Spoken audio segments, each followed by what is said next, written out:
In this edition of NICB News, Albuquerque, New Mexico had the highest vehicle theft rate in the country in 2016 and 2017. But a new auto theft prevention authority is working to change that statistic. We take you to Albuquerque for the story. Wildfires destroyed lives and properties in California this November. We'll show you how aerial imaging helped insurers respond to the disaster. New public service announcements from the NICB are being released at the end of the year.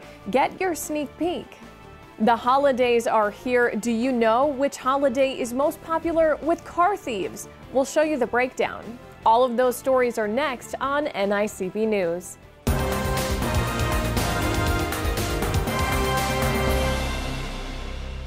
I'm Kristen Sleeth. Welcome to the winter edition of NICB News. Our first story, Albuquerque, New Mexico has made the top spot on NICB's hotspots list for the past 2 years in a row. But the development of a new auto theft prevention authority has those theft numbers trending down. Through the first 10 months of 2018, there was a 33% reduction in auto thefts when compared to 2017. Roger Morris talked to law enforcement about the steps they're taking to reduce theft in the city. In 2016 and 2017, the Albuquerque metropolitan area was far and away the leader in the number of vehicle thefts per 100,000 population. That notoriety became a political football, and car theft was a major issue in last year's mayor's race. The hotspots designation also led New Mexico lawmakers to create a statewide auto theft prevention authority under the Office of the Superintendent of Insurance. And that was aimed at getting all of the law enforcement agencies in the state to work together on targeting auto theft. The big obstacle, according to law enforcement, well, it's getting judges to crack down on repeat offenders. We started seeing individuals, based on Albuquerque Police's reports, that they'd get arrested for a crime, get booked and be released and be re-arrested for the same crime within a 24-hour period. By focusing on car theft statewide, law enforcement identified 66 individuals as repeat offenders and set out to convince judges to put the hammer down. Now we're able to identify these frequent offenders, and now we're getting to get detainers on them because we have law enforcement throughout the state, especially here in the metro area, has arrested them multiple times, and now the attorneys can stand up in front of the judge and argue that they're repeat offenders. By using this multi-jurisdictional approach, by enhancing and increasing community policing efforts and programs like bait cars, Albuquerque police say they are making significant progress. Right now we're about at a 31% decrease over last year, year to date, and that's counting from January 1st to today's date, comparing them from last year's to this year's. Lieutenant Brown says the drug problem in New Mexico is responsible for most of the thefts, as drug users steal cars to commit crimes to pay for their drugs. So reducing car thefts helps reduce other crimes. Because nobody commits crimes in their own vehicles. So what we've also seen is a decrease in other property crime areas as well, because they're using the stolen vehicles as a predicate crime to do armed robberies, burglaries, stuff like that. So our property crimes in general is down throughout the city. So where will Albuquerque end up in the 2018 hotspots list when it's compiled? Well, with their efforts in recent months, they're hoping that being number one is a thing of the past. For the National Insurance Crime Bureau, I'm Roger Morris.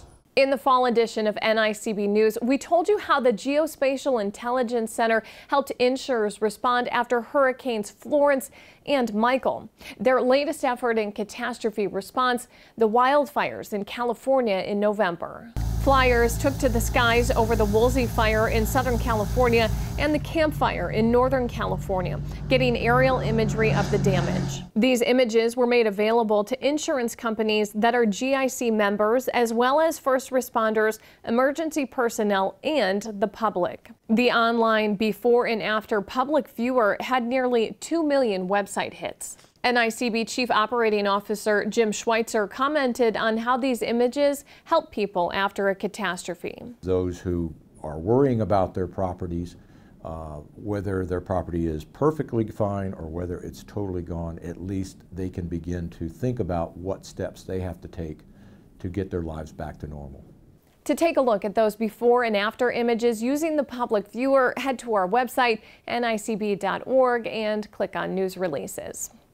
Our latest public service announcements will be released just before the end of the year, but here is your sneak peek. These PSAs deal with two major fraud issues, medical fraud and auto theft. If you've been in an auto accident, even if you weren't injured, you've probably been contacted by someone urging you to go to a certain medical facility or a certain attorney to seek money from an insurance company. Auto insurance companies pay billions of dollars in medical claims each year, and they are a target for fraudsters who shop for accident victims who may or may not need treatment. They want your insurance information so they can bill for unnecessary visits and treatments that you may never receive. All of this adds up to higher insurance premiums for all of us. Insurance fraud is something you don't want to be involved in. There are ways you can protect yourself. If you're involved in an accident, talk to your insurance company first. Don't provide your insurance or personal information to someone that solicits you or tries to refer you. If you are injured, only deal with legitimate medical professionals and facilities. If you suspect medical fraud, call us at 1-800-TEL-NICB or visit www.nicb.org.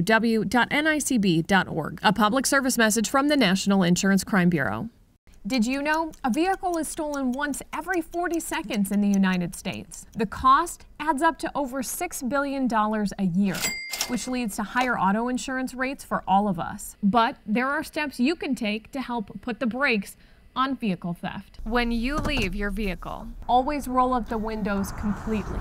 Don't leave valuables in the car. Take the keys or the fob with you. Lock the doors. And if you are out at night, always park in a well-lit area. For an extra layer of protection, install an audible alarm system or tracking system, and use steering wheel or brake pedal locks. If you have information on vehicle theft, contact the National Insurance Crime Bureau. Reach us at 1-800-TEL-NICB. That's 1-800-TEL-NICB. Or visit our website at www.nicb.org. A public service message from the National Insurance Crime Bureau. These PSAs are available in both 30 and 60-second versions and in both English and Spanish. Contact the NICB or visit our website for access to these PSAs. Unfortunately, criminals don't take holidays, which means the most wonderful time of the year is not a time to let your guard down. Our newest annual holiday theft report highlights some of the changes in the trends of thieves. In 2015 and 2016, Halloween took the top spot, but for 2017, the holiday with the most reported thefts was New Year's Day. Second on the list, President's Day, followed by Halloween, Memorial Day, and Labor Day. Some good news, last on the list is Christmas Day. Our report also shows the top states for holiday thefts. California came in first with over 5,000 holiday thefts, followed by Texas, Florida, Washington, and Georgia. Thank you for joining us for this edition of NICB News. Make sure that you check back for our next update in the spring. In the meantime, you can stay up to date with what's happening at the NICB by visiting our website, www.nicb.org. You can also find us and follow us on social media. Thanks so much for watching. I'm Kristen Sleeth.